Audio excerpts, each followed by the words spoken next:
రాష్ట్రానికి సంబంధించి అతిపెద్ద సమస్య. దీన్నేమో మన వాళ్ళు చాలామంది ఏమీ పట్టించుకోరు. నిన్న మంత్రివర్గం నిర్ణయాల్లో నాలా చట్టం రద్దు చేయాలని కూడా ఒక ముఖ్యమైన తీర్మానం చేశారు.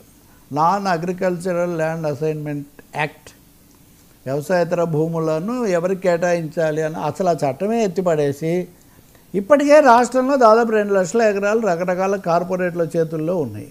ఇప్పుడు ఈ చట్టం కూడా ఎత్తేసిన తర్వాత ఈ మధ్య ఆయన మంత్రి కూడా పాతసారి ఈ విషయాలు వివరిస్తూ ఈజ్ ఆఫ్ డూయింగ్ బిజినెస్, సులభ వాణిజ్య సరళ కోసం మేము ఇవన్నీ ఈ చట్టం ఎత్తేయాలని నిర్ణయించామని చెప్పారు. దీంతోపాటు ఇంకోటి కూడా ఉంది, అగ్రికల్చరల్ ల్యాండ్ కన్వర్షన్ యాక్ట్, వ్యవసాయ భూమి మార్పిడి, దాన్ని కూడా ఇదివరకే చేసి ఉన్నారు.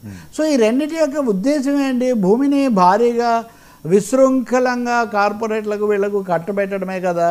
దీనికి ఒక పెద్ద ఉదాహరణ ఏంటంటే కడపలో అదానీ కంపెనీకి ఉన్నటువంటి సోలార్ ఎనర్జీ కోసం వాళ్ళు చేస్తున్న 1200 ఎకరాలను తాజాగా కేటాయిస్తూ 99 ఏళ్ళ లీజు కేటాయించడం. అంటే అంతకుముందేమో ఎవరు వచ్చినా మేము 99 పైసలకు భూమి ఇస్తాము అని అదొక మాట చెప్పారు.